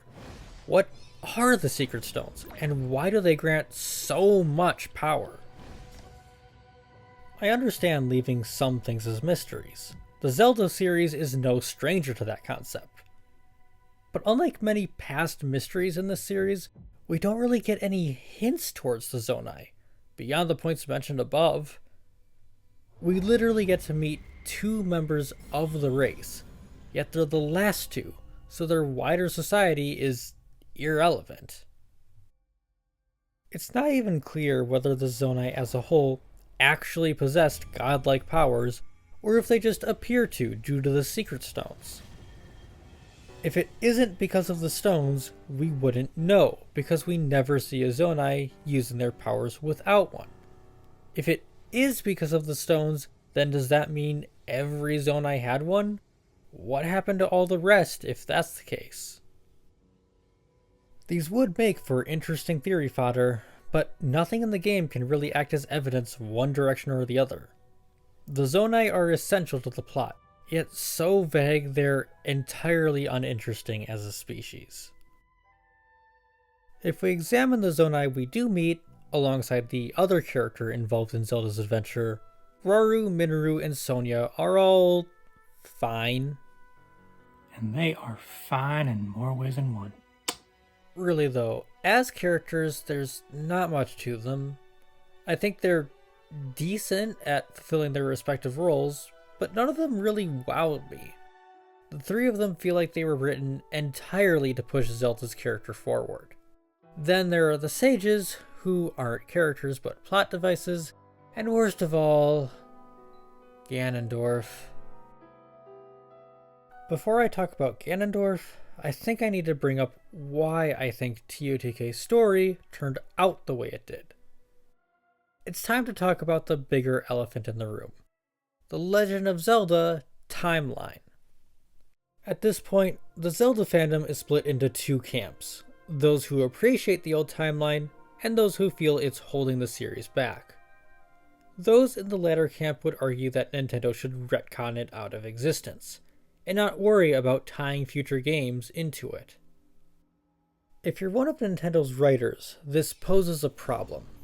You want to appease as many fans as possible, both timeline haters and lovers. So what do? Well, you write a story that's as vague as possible. Is it on the greater Zelda timeline, or a new continuity? Is this a brand new Ganondorf, or the same one we've fought in past games?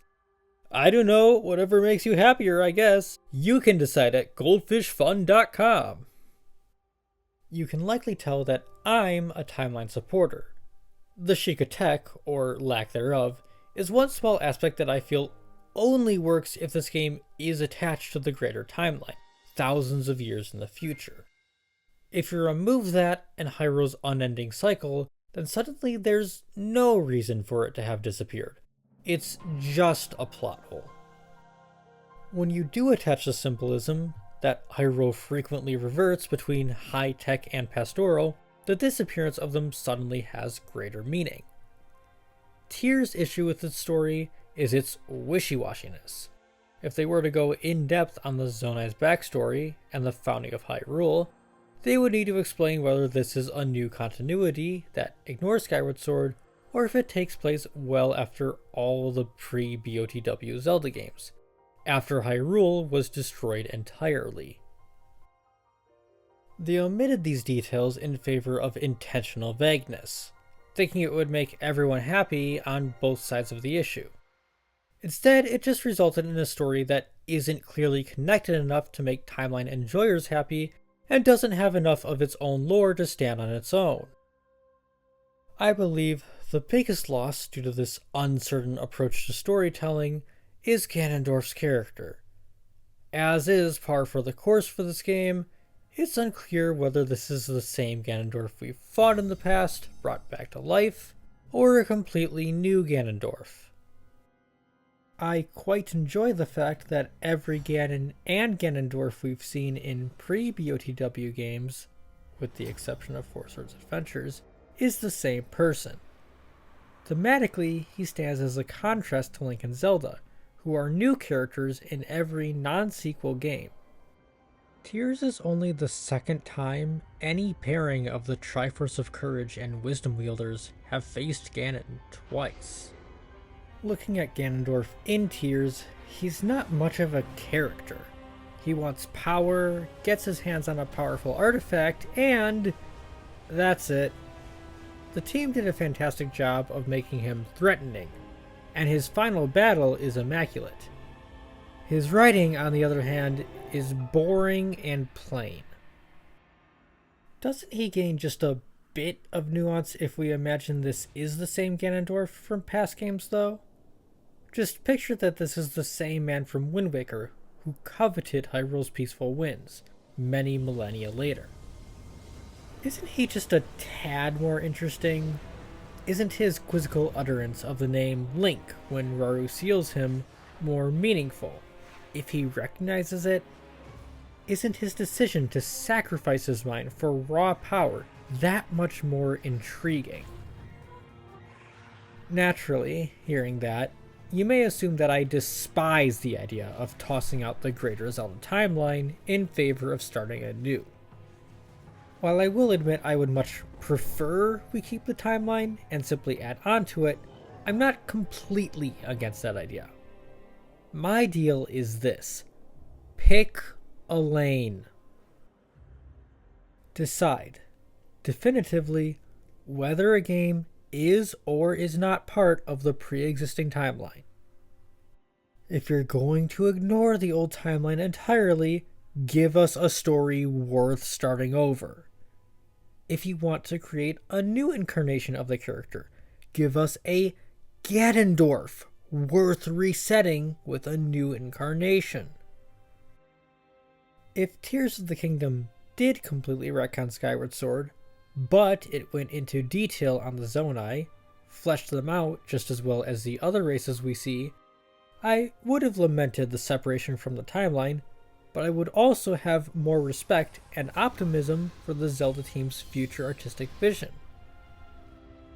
If Tears of the Kingdom had confirmed this was a new Ganondorf, but gave him a full backstory and made him more intriguing than power-hungry, I would have lamented that they threw out the concept of him being the same man in every game. But I would have loved that we got a Ganondorf even more interesting than Wind Waker. Instead, Tears of the Kingdom didn't really try. They chose the safest route, thinking it would please everyone, and instead proved that it's impossible to write a great story while being vague about a game's placement or absence from the timeline. Tears of the Kingdom has a fantastic character arc in its princess. Its small world building and world progression details are entertaining. Unfortunately, these small attributes are better than the game's bigger and more important main story lore. It's clear that the team didn't have as many ideas for the game's story as they did for its mechanics, and the end result is a game that can't decide who it's for. My feelings about Tears' story are incredibly harsh. The more I picture Ganondorf, the less I like his portrayal here, and the more I think back, the less invested in these new characters I feel. Tears' primary story, the biggest thing players will remember looking back, lacks the depth necessary to grow fonder of it looking back. Yet, every time I think about playing Tears of the Kingdom, I'm reminded how much I loved my time with this game. I'm so let down from a lore perspective. But as a player, this game enraptured me for over 200 hours. I still positively adore it. I didn't want to come down any more harshly on this game because I was worried that expressing more disappointment would unintentionally insinuate that my time playing this game was anything less than phenomenal. On top of that, I wasn't sure exactly how to express my feelings on this game. How can I have so much to angrily rant about when I loved it enough for it to become my most played single-player Switch game? After much soul-searching, I think I found the answer. The best way to describe my feelings on the most recent 3D Zeldas are with the most recent 3D Marios. When Super Mario 3D World was first released in 2013, it was met with some criticism from classic 3D Mario fans. It wasn't that the game was bad, it was that it wasn't what they were looking for. It's hardly worth describing Mario 64's design, but just in case you somehow missed out on the most influential 3D platformer of all time, Mario 64 and Sunshine had a sandbox style of play. Each area had a set list of stars or shrines to choose from, but every mission for the same area would drop you into the same level, with only slight changes. For example, Bob-omb Battlefield's first star features a boss fight against King Bob-omb at the level's highest point. The next star, Foot Race with Koopa the Quick, instead places a flagpole where King Bob-omb was, having Mario race the titular Koopa up the mountain. This doesn't mean you're locked into doing whatever mission you choose from the select screen though. Every area contains secret stars you can access whenever you feel like it, often not even appearing on the level select screen until you've already obtained them. For example, in Bob-omb Battlefield, you can collect 100 coins for a star, or release this chain chomp to break this cage so you can get the star inside. This is the sandbox style. While you may not be able to access every star from every mission, the levels aren't all linear platforming challenges, but rather sandboxes for the player to explore and find secrets in.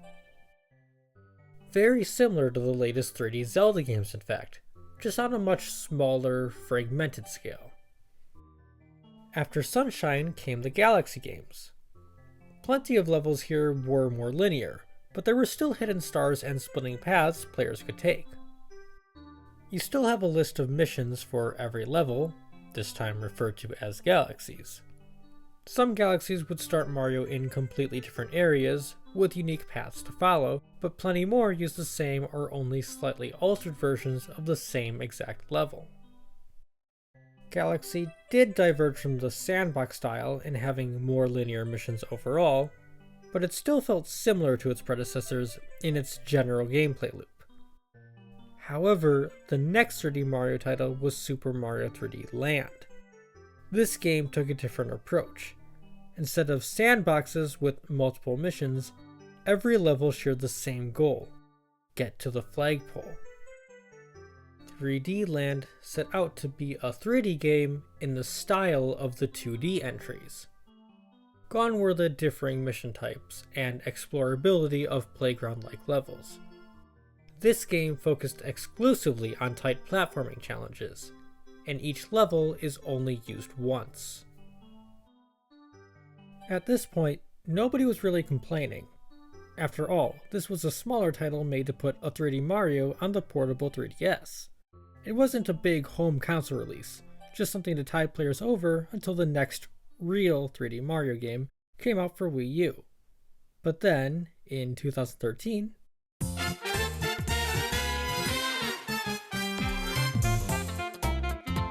the next home console 3D Mario was Super Mario 3D World, a direct sequel to 3D Land, and the main title that influenced this part of the video. 3D World was a fantastic sequel to 3D Land. I feel like I won't upset many in calling it objectively better. Every level introduces a concept and expands upon it more and more up until you hit the flagpole. It introduced multiplayer into the mix, allowing players to run through the entire game together. The cat power-up had so much utility and rightfully earned its place as an instant classic. 3D World was a great game, yet at the time it wasn't loved by all 3D Mario fans. It wasn't that the game was bad, it just lacked what they wanted in a mainline 3D entry. Mario fans missed the classic sandbox style that 64 and Sunshine had. It felt like, since Galaxy, 3D Mario was moving away from the format they craved. 3D World lacked any of the openness of Mario's past third-axis adventures. What did I think? Well, I was 14. I was too young to really examine game design, and I wasn't paying much attention to critics either. My game analysis at the time was, this game is fun.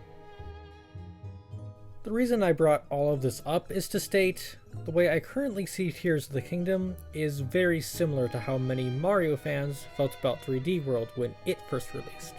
Tears isn't a bad game. In fact, I quite enjoy it. It's just not what I'm looking for in a Zelda game. When Breath of the Wild came out and had all of these changes from the past formula, it wasn't exactly cause for alarm. It was just one game, and the very first game of this new formula. It's hard to get something perfect on attempt number 1, and we had plenty of reason to believe Nintendo would see the criticism and try to rectify it in the next title. There was plenty of hope for the return of classic Zelda dungeons, more interesting items, a story that Link has an active role in. Now that we've gotten Tears, it's less clear whether Nintendo still values these things. Did Tears purposefully avoid these changes because Nintendo wants to do away with them? Or is it just trying to be a sequel to Breath of the Wild?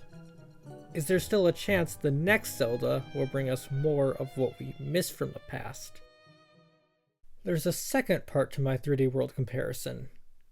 From 2013 to 2016, 3D World criticism was high, as it seemed like Sandbox Mario was dead. But crucially, the game's perception all changed in 2017, when we were treated to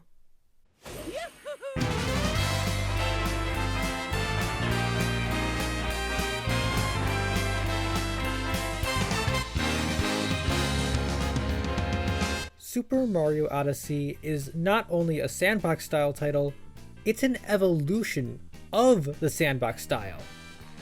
It did away with the linear level structure entirely and placed players in a series of expansive worlds, littered with moons to seek out. Unlike the past sandbox titles, there isn't even a mission select screen in Odyssey. When players select a world, they're dropped in, and from there they can explore to their heart's content. This isn't to say that Odyssey has no critics, or that it's an objectively perfect game, but even to its detractors it sent a clear message. Sandbox Mario was not dead. Nintendo knew what we loved about the old 3D Mario games, and they had every intention of not only continuing to provide those experiences, but evolving them.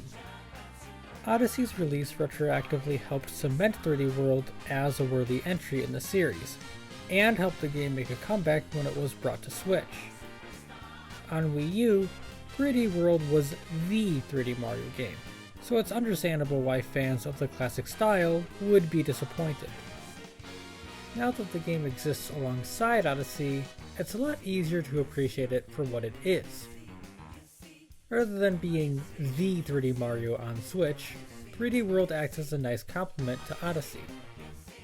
Odyssey shows how Sandbox Mario works in the modern age, and 3D World showcases the Mario team's mastery of linear level design. In other words, what Odyssey made clear about 3D World was that the game wasn't trying to be the future of 3D Mario. It was just trying to be a fantastic 3D Land sequel. This is the most important part of the comparison. Breath of the Wild was like 3D Land, a title that diverges from the series' past, but isn't necessarily cause for alarm given it's the first entry to use this format. Tears of the Kingdom, then, is like 3D World. It seemingly establishes this format as the new norm, and raises uncertainty amongst those of us who miss the old style. Note the word seemingly. Currently, us classic Zelda fans are in a similar state to the aforementioned Mario fans between 2013 and 2016. We don't know what's next for the series, or if we're ever going to get the Zelda game we desire again. Basically, despite the length of this review, my overall opinion on Tears of the Kingdom won't be fully formed until the next Zelda game. Now that Echoes of Wisdom is out, I suppose I better interject from the future here, given that we have that next Zelda game. Yeah, I guess you can see how long this video's taken me, given that I'm now interrupting the future addendum of the video from farther in the future. Basically, I don't think Echoes of Wisdom can necessarily tell us what the Zelda team is thinking for the future, given that it's a smaller budget title from Grezzo and not the core Zelda devs. So to clarify, I won't be able to fully form an opinion on Tears until the next 3D Zelda game, made by Nintendo's in-house staff. I will say, if Echoes is an indication for the next 3D title's format, that certainly reignites my hope for this series' future.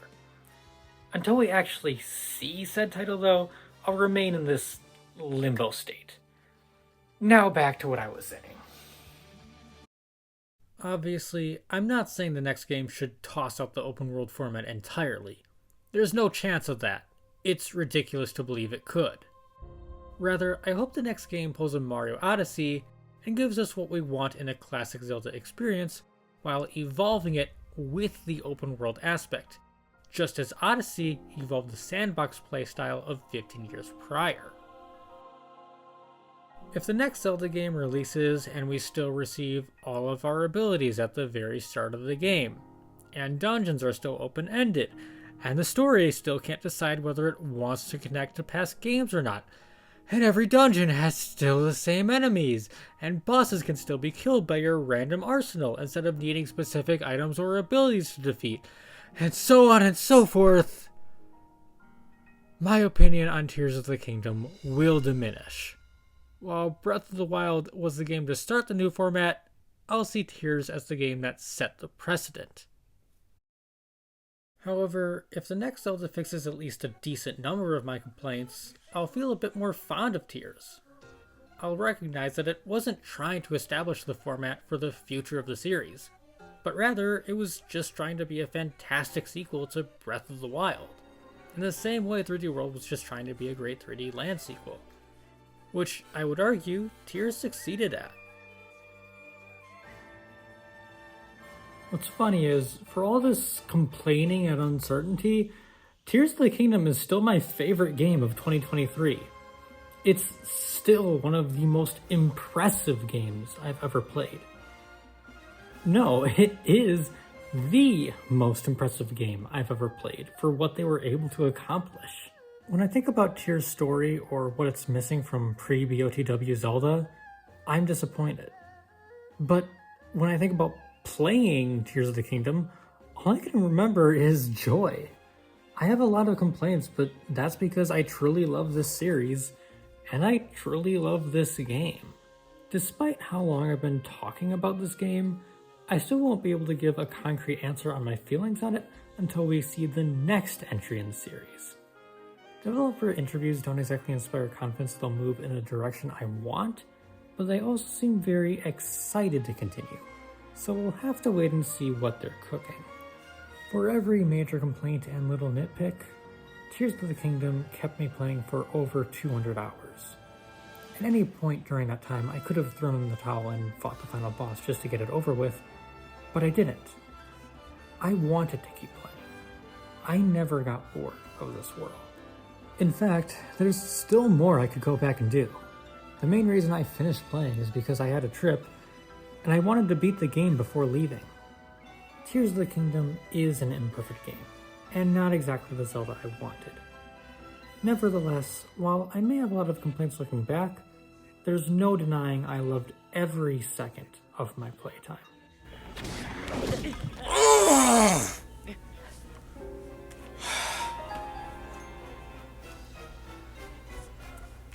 Or almost every second. And that was where I was going to end my video after the post-scripting addendum. But now I'm interrupting my interruption because something unexpected happened while editing this video. As the game's release date fell further in the past, I remembered less and less of the enjoyable gameplay, and thought more of what I disliked. My opinion on Tears diminished with absence.